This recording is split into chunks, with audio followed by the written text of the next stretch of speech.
сәлеметсіздер ме тыңдармандарым, арнама қош келдіңіздер. Әңгіме басталмас бұрын арнаға тіркеліп қолдау көрсете отырыңыздар. Сіздердің әрбір ой-пікірлеріңіз мен үшін маңызды. Сен деген не боласың? Адина жастайынан ерке қыз болып өсті. Ата-анасы оны көп жұмсамайтын. Өзінен үлкен 3 әпкесі болды. Әпкелері ұясынан ұшып, олардың орнын 2 жеңгесі толтырды. Осылайша қолын суға батырмай ақ саусақ болып есейіп бойжетеді. Жастық шағы тек оқу, білім алуға арналып, тек ізденісте жүретін бойжеткен елордадағы атақты дүркіреп тұрған жоғарғы оқу орнына грантқа түсіп, қызыл дипломмен аяқтайды. Алыс аймаққа оқуға жіберіп, қызымыз беделді бір мекеменің қызметкері болар, немесе өзі бір мекемеге бастық болар, профессор болып, халқына пайдасы тиер деген ата-ананың үміті көкке ұшты. Бәріне кінәлі, сау адамды ақымаққа айналдырып, ақымақты сау ететін ұлы сезім махаббат еді. Оқуда жүріп, елордада жүрген оңтүстіктің Алмас есімді жігітіне ғашық болады. Махаббаттан көзін шел басады. Құлағы саңлау болып, ессіз ғашық ару қыз қызыл аттестат пен дипломды сандықтың түбіне тастап, сүйгенінің жетегіне еріп, ауылға кете барды. Қызым-ау, сен мына біліміңді тұла бойыңа тұншықтырып қайтесің? Сенен мықты профессор шығады. Ауылда сиыр сауып, от жағып, ертеңгі күні өкініп қаласың деген әке-шешенің, туыстардың, бауырлардың айтқанына пысқырып да қарамай, сүйгенінің етегінен кете барды. Алмас сүйіктісіне алдын ала талай мәрте сұрақ қойды. Адина, біз жаққа келін болу оңай емес. Ерте тұру, сиыр сауып, айран ету, от жағу, жұмыстарға төзе аласың ба? Жаным, мен сен үшін бәріне дайынмын. Әлемнің қай бұрышына барсам да, сен жанымда болсаң болды. Мен бәріне төземін.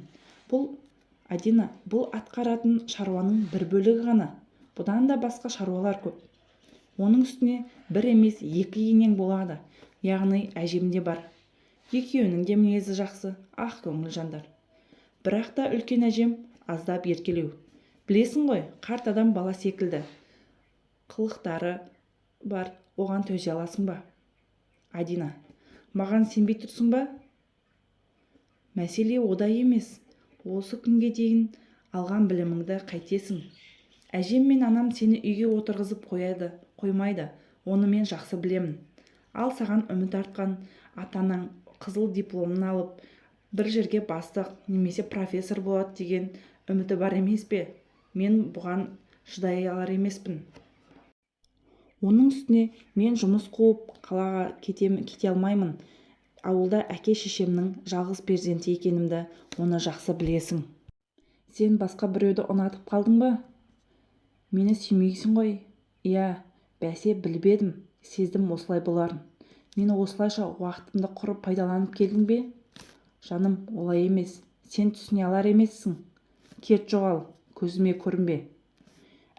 Алмас әу баста Адинаға көзі ауғанда соңы бұлай болар деп ойламап еді. Жай ғана өткінші, алданшы сезім деп ойлады. Екеуі бір-біріне ессіз сүйіп, үйленеміз деп жеті ұйықтаса да түсіне кірмеген болатын. Алмастың бұл әрекетінен соң Адина оқуға бармай жатып, жатақханаға қамалып, өзіне аштық жариялайды. Тіпті есінен танып ауруханаға түсіп қалады. Мұны естіген ғашық жігіт дереу оны іздеп алып ұшып жетіп барады. Ақымақ қыз, сенің есің дұрыс па?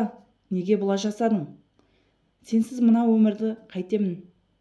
Жоқ, мені сонша қатты сүйесің ба? Иә, сүйемін. Ендеше тұр орныңнан. Қайда барамыз? Сен өзің айттың ғой, бәріне дайынмын. Ауылға кетеміз. Рас айтасың ба? Иә, кеттік пе? Міне осылайша 2 жас ауылға қарай жол тартады. Ауылды жерге келін атанып, қайын жұртының алдында келіндік борышын өтеу Адина үшін қиынға соқты. Аз ұйықтап көп уақытын білім ізденіс жолына жұмсайтын бойжеткеннің ерте тұрып кеш жатудан еш қиындық көрген жоқ. Бар мәселе сиыр сауып, су тасып, қолмен кір жуу деген секілді жұмыстарда еді. Сүйгені үшін барлық жұмыстарды үйренуге тырысты. Солай үнсіз ғана төзіп жүре берді. Аппақ жүзді бойжеткеннің жүзіне қарадақтар жайылып, ажарсызданып бара жатқанына ызаланды. Болмаса ауылдың тірлігінен шаршап, жалығып біреудің үстінен өкпелеген емес. Ата-енеге де қарап, баланы да туып жүріп, 2-3 жылда Адина нағыз еңбекқор әйелге айналды. Бұрынғы қызба мінезі басылған. Тұңғыш ұлы Серік 2 жасқа толып, ұлы екеуі төркініне қыдырып барады. Қызының түрінен шошып, анасы көздері шарасынан шығып кете жаздады. Қызым-ау, саған не болған? Тыныштық па? Сонша шошып не болды? Мына түрің не? Масқара, қап-қара негір болып кетіпсің. Бетің күйіп қалған ба? Немене? Мына қасың ну орман болыпты ғой, жұлғызбайсың ба? Мам, қойшы, менің түріме кім қарайды дейсіз? Жоқ, бұлай болмайды. Ертең салонға барып, қасыңды жұлғызамыз. Анасы Адинаны жетектеп салонға алып барды. Қасын жұлғызып отқан кезде қасына қош иісі аңқып, қымбат әтір сепкен сұлу келіншек келіп, жақындап үңіле қарады. Ужас, мам! Адина, это ты? Сәуле, сенсің ба? Капец, мына түріңе не болған? Менің түріме не болыпты? Ну ладно, ештеңе етпейді. Сені көргеніме қуаныштымын, деді де құрбысы салоннан қымбат көлігіне мініп кете барды. Адина артынан қарап қала берді. Анасы, әне көрдің бе, сен де біліміңді пайдаңа асырып, қалалы жігітке тұрмысқа шығып, орналасқанда осылай қымбат көлікке мініп жүрер едің. Жүр енді осылай қап-қара болып. Мама, тағы бастадың ба? Менің айтып тұрғаным өтірік пе? Қаншама жыл үйдің бірде-бір шаруасына айналыстырмай, болашағыңнан үлкен үміт артып, оқып білімді болуыңа бар жағдайыңды жасадым. Ал сен болсаң, сүйдім, күйдім деп ауылға кеттің де қалдың. Мам, одан да маған үйдің шаруасын үйреткеніңіз жақсы болар еді. Алғашында тұз бен қантты айыра алмай масқара болғанымды өмір бақи ұмытпаспын. Иә, ұрыс мені. Бар ауыр тірлікті жасап, енді 30-дан аспай сүйегің сырқырап, балтырың сыздап, белің қисайып жүресің. Сол кезде мені түсінесің. Мама, үйге келгенме өкіндіріп жібересіз бар ғой. Мүлдем келмеуім керек еді. Мадина анасының осылай дегенмен әлгі әрленіп, сәлденіп, әдемі киініп, қымбат көлік мінген құрбысының бейнесі көз алдынан кетпейді. Ішінен қызғаныш керней бастады. Үйіне оралып бір сәтке жеңгесінің іс-әрекеті көз алдынан жүгіре кетті. Мам, мен Саяны балабақшадан алып қайтуға кеттім. Тамақ дайын тұр. Кешігіп кетсем жылытып жібересіздер ғой, жол кептеліс болады. Я қызым, бара ғой. Папа, көліктің кілті қайда тұр? Балам, анау үлкешке іліп қойдым. Жеңгесінің бұтында шалбары, басында кепкасы бар. Жеңгесі кілт алып, көлікті тізгіндеп кеткеннен түн қараңғысы түскенде бірақ келді. Ол жоқта бар шаруаны өз анасы істеп жүрді. Бір сәтке өзінің күні бойы тыным таппай жүгіріп жүріп ауылдағы өмірі көз алдынан зулап өте шықты. Әдеттегідей ауылына қайтар уақыт жақындаған сайын күйбең тіршілігі есіне түсіп, қайтқысы келмей, жолға шыққысы келмей, әрең өзін сүймелеп жүріп кері қайтты. Микроавтобуста кедір-бұдыр жолдармен селкілдеп кетіп бара жатып, көлік тізгіндеп кеткен жеңгесі, салоннан шыққан құрбысының бейнесі көз алдынан кетер емес. Көңіл күйі болмай, үйіне кіріп келе жатқанда, енесі көріп алдынан жүгіріп шығып, маңдайынан сүйіп қарсы алды. Қызым, саған не болған? Құдағи бәрі жақсы ма? Ауыл елің түгел аман ба? Неге көңіл күйің жоқ? Адина, шаршағаннан болар. Әне, үйге кіріңдер. Сендердің келетіндеріңді сезіп, қазір қартаны салып, ет тасып күтіп отыр едім. Уайымдамаңыз, апа. Менде бәрі жақсы. Папа, мамаң жақсы ма? Иә, бәрі жақсы. Сізге сәлем айтып жатыр.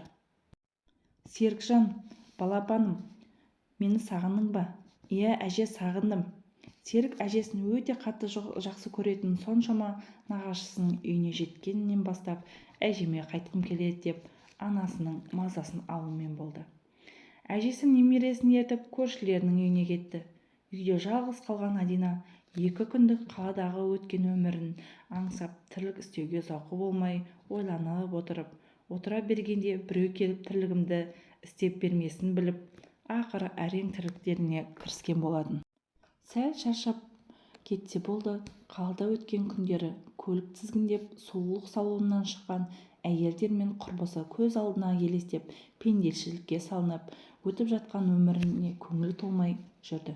Күнде қайталанып жатқан бір тірлік өмірінде еш мәні жоқтай өзін байғұс сезініп, өз-өзіне ашуланып әрең шыдады. Түс кезінде теледидар қосып еді. Ешбір қызық ештеңе болмаған соң бір арнаға қояды. Кенет көзі теледидарға түседі. Иә, бұл бірге оқыған группалас қызы Айдана еді. Айдина 72 тілді меңгерген аудармашы маман. Бірге оқыған Айдана группаласы елбасының жанында шет елде жүргенін көріп таң қалады да, онсыз да өкінішке өртеніп жүрген жан жарасына біреу тұз сепкендей болды. Телефонды алып анасына қоңырау шалады. Алло, мам, қалайсыз? Жақсы қызым, өзің қалайсың? Жақсы болады. Неге көңіл күйің жоқ? Қазір ғана теледидардан бірге оқыған Айдананы көрдім. Елбасының қасында шетелде аудармашы болып жүр. Ол менен әлде қайда төмен оқитын еді. Әне, көрдің бе? Ол емес, сен соның орнында сол жерде болуың керек еді. Айттым ғой мен саған. Мама, отқа май құймаңызшы. Өзіңе де сол керек. Сүйдім, күйдім дедің де ауылға кете бардың. Енді жүр солай, тезек түтін сасып. Мен сізді көңілімді жұбатады десем, жарайды, сау болыңыз. Айдина ашуланып тұтқаны қойып, өкіріп жылады. Күз болып жарылып кеткен қолдармен көз жасын сүртті де қайта шаруасына кірісті. Кешке күйеуі келген бойда көкейіндегі өкпе-ренішті айтып, күйеуіне барлық мән-жайды түсіндірді. Мен сендерге құлмын ба? Айдина, мен саған басында айттым. Мұның не? Таңнан кешке дейін бітпейтін тірлік. Күнде сол қайталана береді. Өмірімде еш мән жоқ. Өмірім осылай құр босқа өтіп кете бере ме? Саған не көрінді? Менің қалада тұрып, жұмыс істеп, ақша тауып, сол ақшаға рахаттанып өмір сүргім келеді. Мен әке-шешемді тастап қалаға кетпеймін. Кетсең, өзің кете бер. Неге кет дейсің? Мен саған ұнамай жүрмін бе? Әлде айтқаныңды істемей жүрмін бе? Менің саған еш екпем жоқ. Саған менің бір айтар сөзім бар. Мен ешқайда бармаймын. Алмас шешімін кесіп айтып, ашуланып, сыртқа шығып кетті. Айдина жылаған күйі көзі ілініп ұйқыға кетті. Сол күннен бастап екі жастың арасы суый бастады. Айдина күйеуіне өкпелі. Оның ешбір жағдайын жасамай қойды. Айдина, менің жидем қайда? Сөреде тұр. Өзің ала сал. Мынау үтіктелмеген ғой. Үтіктелмесе, онда өзің үтіктеп ал. Аяқ-қолың бүтін ғой. Сен қалай сөйлейсің? Мен сенің бар жағдайыңды жасап жүрмін. Ал сен мен үшін не істедің? Тағы бастадың ба? Сонда мен не істеуім керек? Анам мен әкемді тастап, етегіңе жармасып, қалаға баруым керек пе еді? Бармаймын дедім. Болды, бітті. Істегің келсе осы жерде де жұмыс көп. Мұнда не жұмыс істеймін? Кетпен шабамын ба? Қойшы, жетер. Ұнамайды ма? Есік ашық. Кеткің келсе кет, сені күштеп ұстамаймын. Кет дегенде ит те кетеді ғой. Кет деп қоймадың. Жарайды, қаламасаң сені де қинамаймын. Алмас шын мәнінде әйелі бәрін тастап қол сілтеп кетіп қалады деп ойламаған еді. Бірақ та жұмыстан келсе, анасы етегін жасқа толтырып жылап отыр екен. Анашым, не болды? Неге жылап тұрсыз? Әжеме бірдеңе болды ма? Жоқ, әжеңде бәрі жақсы. Келін кетіп қалды. Неге оған кет дедің? Кеткені қалай? Қайда кетті? Төркінге кетіп. Балаңыз мені сүймейді. Менімен бірге амалсыздан тұрып жүр екен. Оны қинағым келмейді деп кетті де қалды. Серіктайым әжетайлап жылап кете барды. Енді арттарынан барып, келіншегім мен немеремді алып кел. Жоқ, бармаймын. Өзі кетті, өзі келсін.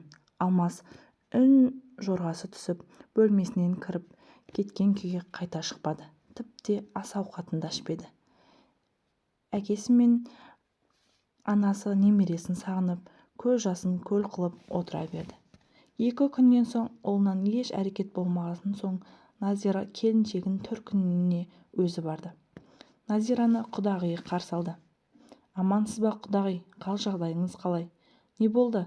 Біздің қыз керек болып қалды ма? Ана ұлыңыз өзі келуге дәті жетпей сізді жіберді ме?» «Жоқ, мен өзім келдім. Немеремді сағындым. Келінімді сағындым. Олар қайда?» «Олар жоқ. Оларды сізге бермеймін. Үйге қамап таңнан кешке дейін жұмсайтын менің қызым сізге құл емес. Ауылдың тірлігі сол ғой енді. Сонда ауылда тұрып жатқанның бәрі құл болғаны ма?» 2 құдағи әбден сөз тартысты. Адинаның анасының айтпағаны жоқ. Құдағиды итше талап қуып салды. Немересін бір көре алмай Назира жылап, еңіреп үйіне оралды. Анасының бұл ісінен хабардар болған Алмас келіншегіне кек сақтап мүлдем хабарласпады. Телефонын өшіріп тастады. 3 ай уақыт өтіп, ол кезде Айдина екіншісіне жүкті еді. Бір күні 2 машина болып Айдина бастаған бір топ аға жеңгесі, анасы түгел бар жүгін жинап, Адинаның айтпаған сөзі жоқ. Болған істің бәріне енесін кінәлі санап, қарғап бүкіл затын жиып кетті. Ата-енесі тіпті 90-ға келген әжесінің көз жасына қараған жоқ. Кетерінде енесі, «Сен де ұл өсіріп отырсың, мынаны ұмытпа. Сен де ене боласың» деді. Енесінің бұл сөзі құлағында үнемі жаңғырып қала берді. Сол бір сөз еш ойынан кетпеді.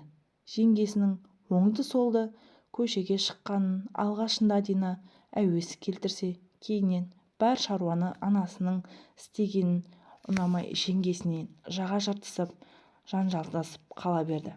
Тіпті жеңгесі ағасына бұл үйден бөлек шығайық, кетейік деп шарт қоя бастады. Ақыр соңы ағасын жетектеп жеңгесі бөлек үйге кетті. Бұл үйдің тірлігі де Адинаға қалды. Анасымен сөзі жараспай 2 күннің бірінде ұрсып қала берді. Екеуі дұшпан адамдар болып бір-бірімен қайта-қайта ұрыса берді. Аяғы ауыр ырсылдап әрең жүреді. Сол кезде өткен өмірі есіне түсіп, селкке аяғы ауыр кезде енесінің «Келін аздап тынығып ал, оған дейін мен істей тұрамын. Келін, мынаны жеп ал, балаға витамин болады. Келін, сені Алмас ренжітті ме? Жүгірмектің жанын шығарамын, ал сен жылама, балаға зиян болады». Тағы сол сияқты сөздері есіне түсіп, өкпесіне өксік тығылды. Шаршап, қиналып отырғанда ұлы Серік балабақшадан келді. Бақшадан жазған-сызғандарын анасына көрсетті. Кітап-дәптердің әр шетінде жүрек сызып, ішіне «А» деп жазып қойғанын көріп, Айдина күліп жіберді. «Балам, мынау не? А деген кім? Ай ару, ол кім? Мен ол қызды сүйемін. Өскенде оны келіншек етіп аламын. Олай болса қазір-ақ алып кел, жұмсап рахаттанып отырайын. Мен оны сіздің жұмысшыңыз қылмаймын. Оны не істейсің? Келіншек етіп алған соң онымен бірге кетемін. Балаларымыз болады. Мен сені сонша жыл бағып-қағып өсіремін. Ал сен болсаң, мені ол қыз үшін тастап кетесің ба? Тастап кетпеуім керек пе? Келіншек алғасын онымен бірге кетпесем, мен жаман адам болғаным ғой. Жоқ, олай емес. Жігіт деген әйелі үшін анасын тастап кетпеуі керек.